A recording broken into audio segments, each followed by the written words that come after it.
ada sosok. Apa? Ini yang tadi kita omongin nih. Tiba-tiba saya bisa merasakannya di dalam. Di dalam? Ini apa sih ruang kantor dia?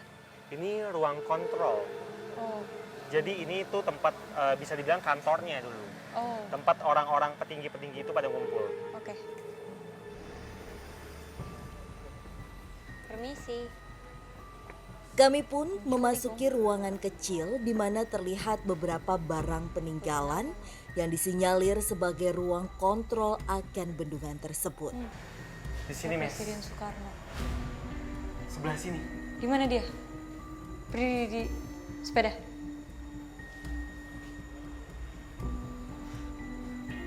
Kayak gimana sih orangnya, Ruth? Iya, bapak-bapak yang tadi. Ini adalah seorang mandor yang korup. Dia cuma satu, Ruth. Mandornya cuma satu. Saat ini yang mendatangi saya ada satu. Sebenarnya masih ada, Mes, tapi saya nggak tahu di mana letaknya. Yang ya udah pasti sekitar sini, cuma saya belum mendapat petunjuk di mana keberadaan mereka. Kamu bisa dapetin informasi apa dari dia, Ruth? Coba gali lagi, mungkin dia mau cerita tentang masa lalu. Sosok yang berdiri di samping saya ini, dia pakaiannya santai banget. Seperti tadi yang saya jelaskan sebelumnya. Tapi dia ada darah mengucur, Mes, dari sini. Kenapa? Diserang sama pribumi. Sampai meninggal? Di bagian sini ada luka. Dalam badannya, dalam bajunya sebenarnya ada lebam-lebam. Tapi dia santai banget. Dia merokok. Rokoknya cerutu. Dia tersenyum aneh ke saya. Kenapa?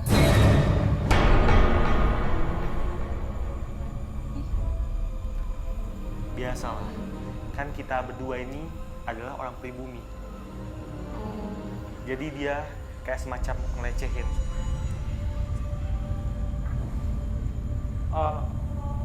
Oh, bukan saya, Mes, kata dia.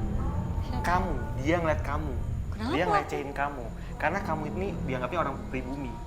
Lah, kamu kan juga orang Indonesia. Oh, dia bilang saya mirip sama keponakannya. Jadi dia mengira Dikira saya kamu juga orang Belanda. Nederland. Oh, oke. Tapi saya nggak jahat ke kamu loh.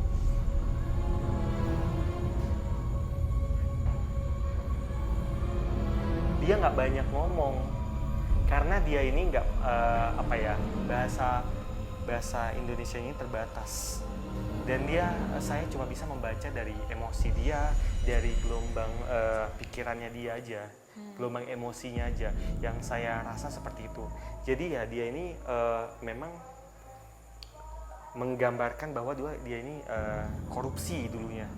Dia dan teman-temannya ini yang sederajat dengan dia, yang di atas dia, tapi nggak semuanya ya. Jadi karena ada yang bagian atas yang memang jujur, jadi memberikan uang sesuai dengan memberikan upah sesuai. Oke. Gitu. Bentar, berarti saat pembantaian dia dibunuh sampai mati?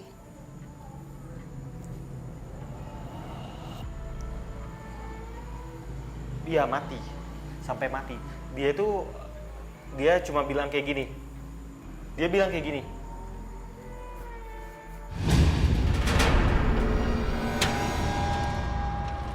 Mati. Iya, mati maksudnya.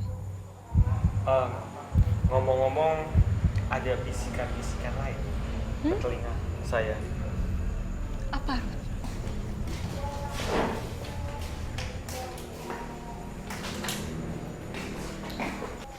Apa sih?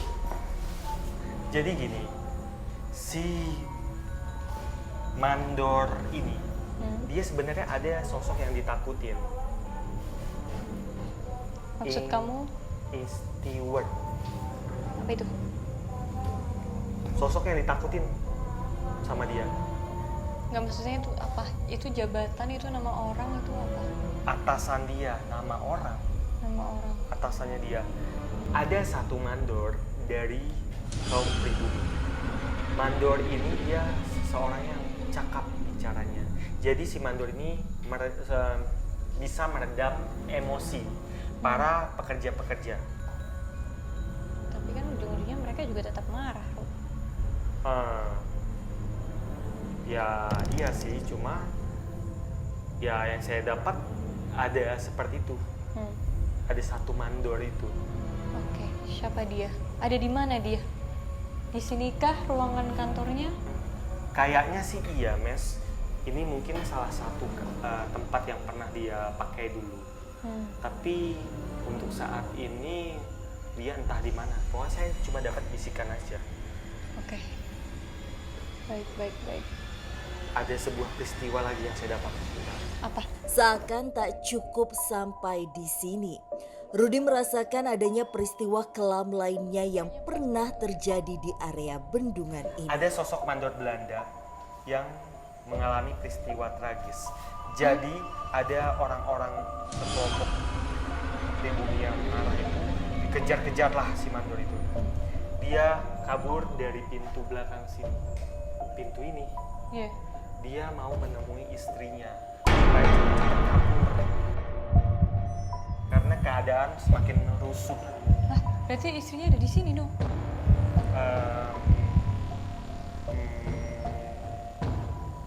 Ya, istrinya juga di sini.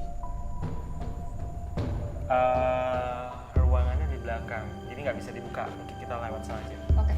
Residu energi dari peristiwa kelam yang lainnya membawa kami ke sebuah bangunan layaknya sebuah menara. Gimana, Ruth? Lari Dia kemana jalan dia? ke sini, Mas. Wow. Wow.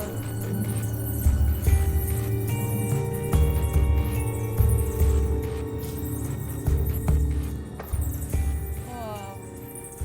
Apa ini? Si mandor itu lari ke arah sini. Kemudian dia menyuruh anak-anaknya dan istrinya menyelamatkan diri, cepat-cepat naik ke atas. Tapi belum sempat dia lari jauh menyelamatkan diri, orang-orang pribumi itu nangkap dia.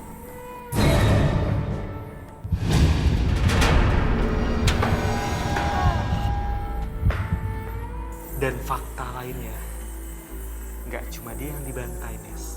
Anak-anaknya juga. Anak-anaknya yang masih kecil itu. Istrinya? Istrinya naik ke atas. Oh no. Aduh, ini menyeramkan sekali ya tangganya. Karena ini nggak ada pegangan sama sekali. Dan ini bangunan juga sudah tua dan rapuh. Ih. Kenapa? Ada nyanyian aneh di atas. Hah? Saya Oke. nggak tahu itu semacam senandung ya.